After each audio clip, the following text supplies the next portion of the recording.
რამდენი ნაგავი გვასწავლეს უნივერსიტეტში და დღეს არ ვიყენებთ თითქმის არაფერს. შენც ხო ხვდები ახლა რომ იმ ცოდნის მაქსიმუმ 10%-ს იყენებ, რაც მართლა გადგება ყოველდღიურობაში და ამ ცოდნის მისაღებად 4 წელი უეჭველად არ გჭირდებოდა. აი მართლა რომ დაუკვირდე, რამდენი ფული და დრო გაქვს გადაყრილი იმ რაღაცების სწავლაში, რომელმაც შენი ცხოვრება მთლად მნიშვნელოვნად უკეთესობისკენ ვერ შეცვალა და ვერც იმ მომავლის შენება დაიწყე, რისთვისაც საერთოდ უნივერსიტეტში ჩააბარე. და ყველაფერი გამოიწვია იმან, რომ ბევრი უნარი მოგცეს, გასწავლეს უნივერსიტეტში, მაგრამ ყველაზე მნიშვნელოვანი დაგაკლეს. ეს არის პერსონალური ბრენდის გაყიდვა. და გაყიდვა და არა შექმნა. იმიტომ რომ პერსონალურ ბრენდს ვერ შექმნი. შენ გააქვს ეგ უკვე ისედაც, იმიტომ რომ ადამიანი ხარ, ის ხარ ვინც ხარ. ეს ხომ შენი უნიკალური იმიჯია, რომელიც შენს ნებისმიერ შეთავაზებას და შენს ნებისმიერ ურთიერთობას ხდის აი განსაკუთრებულად მიმზიდველს. არა აქვს მნიშვნელობა ურთიერთობის ფორმას იქნება ეს საქმიანი თუ პირადი ურთიერთობები. და გაყიდვა ხო სინამდვილეში ტრანზაქცია არ არის. ეს არის ტრანზაქციამდე არსებული მთელი პროცესი. და ამ პროცესში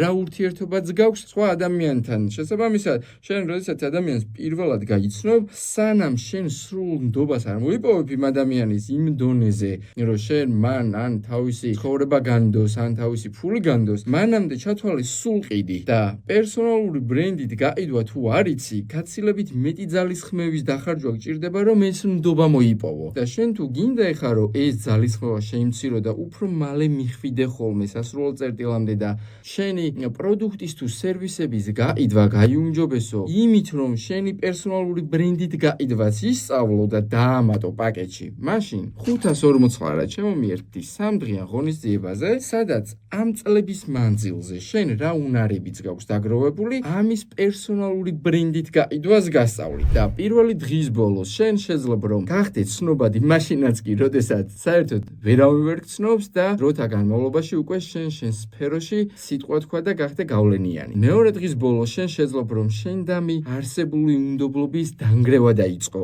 მესამე დღის ბოლოს უკვე შენ შეძლებ რომ შენ დამი არსებული ნდობის შენება დაიწყო და დიდი ადამიანების ჯგუფზე მოახდინო პოზიტიური გავლენა. გვექნება ლაივ ჩართვები და ჩანაწერებთან ერთად ეს ცოდნაც სამუდამოდ ჩვენთან დარჩება. შენ თუ 540 ლარის საკუთარ თავში ინვესტიცია გენანება, მაშინ კიდე ერთხელ დაფიქრდი და გაიხსენე, ბოლოს რაში დახარჯე ეს თანხა, რომელიც საერთოდ არც კი გახსოვდა. და რო გაიხსენებ, მერე 540 ლარი მოამზადე და მომწერე პირადში და გეტყვი როგორ უნდა შემოგვიერთდე. აბა დროებით გაუდები.